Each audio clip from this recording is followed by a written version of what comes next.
નમસ્કાર નમસ્કાર મિત્રો, સ્વાગત છે તમારું માર્કેટ બુલેટિન ચેનલમાં।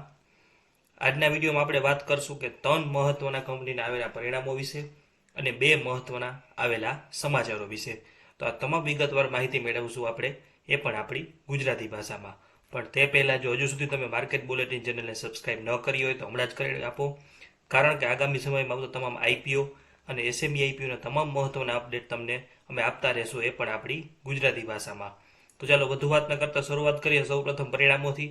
તો સૌપ્રથમ આપણે વાત કરશું આજે આવેલા ઇન્ફોસિસના પરિણામની।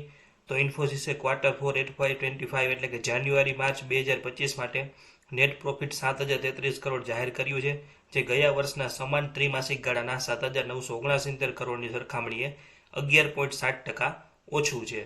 આ પરિણામો અંદાજથી પણ ઓછા રહ્યા છે। રેવન્યુ 7.9% વધીને 40,925 કરોડ રહ્યું, જે ગયા વર્ષે 37,923 કરોડ હતું, પરંતુ ત્રિમાસિક ધોરણે ક્વાર્ટર ઓન ક્વાર્ટર રેવન્યુ 2.4% ઘટ્યું છે। આગળ વાત કરીએ ઇન્ફોસિસ વિશે, તો કંપનીએ ₹22 પ્રતિ શેરનું ફાઇનલ ડિવિડન્ડ જાહેર કર્યું છે, જે 30 મે 2025ના રેકોર્ડ ડેટ સાથે 30 જૂન 2025ના રોજ ચૂકવવામાં આવશે। હવે આ રિઝલ્ટનું મૂલ્યાંકન કરીએ તો પરિણામો અપેક્ષા કરતાં નબળા રહ્યા છે, ખાસ કરીને નીચી ગાઈડન્સ અને રેવન્યુમાં ત્રિમાસિક ઘટાડાના કારણે આઈટી સેક્ટરમાં માઇક્રો અનિશ્ચિતતા, ટ્રમ્પની ટેરિફ નીતિઓ અસરના કારણે શેરની કામગીરી ઉપર દબાણ જોવા મળ્યું છે। અમારા મંતવ્યથી આ રેટિંગ થોડું નબળું એટલે કે ખરાબ છે। આગળ વાત કરીએ બીજા પરિણામની, તો હવે વાત કરશું એચડીએફસી લાઈફ ઇન્સ્યોરન્સની। તો એચડીએફસી લાઈફે Q4 FY25 માટે નેટ પ્રોફિટ 477 કરોડ જાહેર કર્યું છે, જે ગયા વર્ષના 412 કરોડથી 100% વધુ છે। ટોટલ એન્યુલાઇઝ્ડ પ્રીમિયમ ઇક્વિલન્ટ એટલે કે એપી 10% વધીને 5,186 કરોડ રહ્યું છે। વેલ્યુ ઓફ ન્યૂ બિઝનેસ એટલે કે વીએનબી 11.5% વધીને 1,376 કરોડ રહ્યું છે, અને વીએનબી માર્જિન 26.1%થી વધીને 26.5% થયું છે। ડિવિડન્ડની વાત કરીએ તો ₹2.10 પ્રતિ શેરનું ફાઇનલ ડિવિડન્ડ જાહેર કરાયું છે, જે 20 જૂન 2025ના રેકોર્ડ ડેટ સાથે 21 જુલાઈ 2025થી ચૂકવાશે। મૂલ્યાંકનની વાત કરીએ તો પરિણામો સારા રહ્યા છે, ખાસ કરીને નેટ પ્રોફિટ અને વીએનબી ગ્રોથ મજબૂત રહ્યો છે। જો કે એપી અપેક્ષાથી થોડુંક ઓછું છે, પરંતુ માર્જિનમાં સુધારો અને બિઝનેસ મિક્સમાં કાર્યક્ષમતાઓ સકારાત્મક અસર કરી છે। અમારા મંતવ્ય મુજબ આ કંપનીના પરિણામનું રિઝલ્ટનું રેટિંગ સારું છે। હવે આગળ વાત કરીએ તો એચડીએફસી એસેટ્સ મેનેજમેન્ટ એટલે કે એચડીએફસી એમસીની।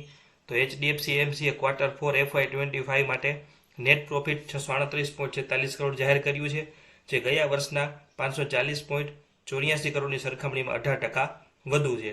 જો કે એયુએમ ડિસેમ્બર 2024થી ફેબ્રુઆરી 2025 સુધી 0.9% ઘટી છે, અને ઇક્વિટી એયુએમ 3% ઘટી છે, જેનાથી ઇક્વિટી એયુએમનો હિસ્સો 1% ઘટ્યો છે, અને કંપનીએ ₹90 પ્રતિ શેરનું ફાઇનલ ડિવિડન્ડ જાહેર કર્યું છે। વાત કરીએ મૂલ્યાંકનની, તો પરિણામો મજબૂત રહ્યા છે, ખાસ કરીને નેટ પ્રોફિટમાં 18%નો વધારો સકારાત્મક છે। જો કે એયુએમમાં ઘટાડો અને ઇક્વિટી એયુએમના હિસ્સામાં ઘટાડો ચિંતાનો વિષય છે, જે બજારની અસ્થિરતાને દર્શાવે છે। વાત કરીએ રેટિંગની, તો આ પરિણામનું રેટિંગ મધ્યમ છે।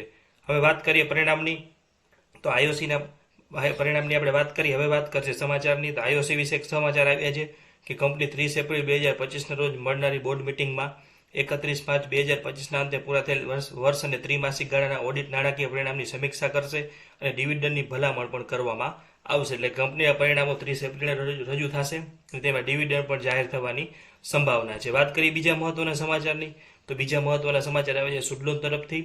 કંપનીને સનસ્યોન એનર્જી પાસેથી 100.8 મેગાવોટનો પવન ઉર્જાનો ઓર્ડર મળ્યો છે, જે તેને નવીનીકરણીય પોર્ટફોલિયોમાં વધારો કરે છે અને ભારતના સ્વચ્છ ઉર્જા લક્ષ્યને ટેકો આપે છે। તો આ વાત કરીએ આપણે 3 મહત્વના પરિણામો વિશે અને 2 મહત્વના સમાચારો વિશે। ત્યારબાદ તમામ મિત્રોને એક ખાસ વિનંતી, જો આપણે વિડીયો સંપૂર્ણ જોયો હોય અને માહિતી સારી હોય તો ચેનલને સબસ્ક્રાઇબ કરી આપજો, જેથી જલ્દીથી આપણા 5,000 સબસ્ક્રાઇબર પૂર્ણ થઈ શકે। તો આવા તમામ મહત્વના અપડેટ એ પણ આપણી ગુજરાતી ભાષામાં મેળવવા માટે માર્કેટ બુલેટિન ચેનલને વધુમાં વધુ લાઇક અને સબસ્ક્રાઇબ કરો, અને કોઈ પણ પ્રકારના સ્ટોકને લગતા પ્રશ્નો હોય તો આપ કોમેન્ટમાં જણાવી શકો છો। કોઈ બાય સેલની સલાહ નહીં આપવામાં આવે, પણ કોઈ પણ સ્ટોકને લગતી માહિતી આપવામાં આવશે। તો અવા જ મહત્વના અપડેટ એ પણ આપણી ગુજરાતી ભાષામાં મેળવવા માટે માર્કેટ બુલેટિન ચેનલને લાઇક અને સબસ્ક્રાઇબ કરો।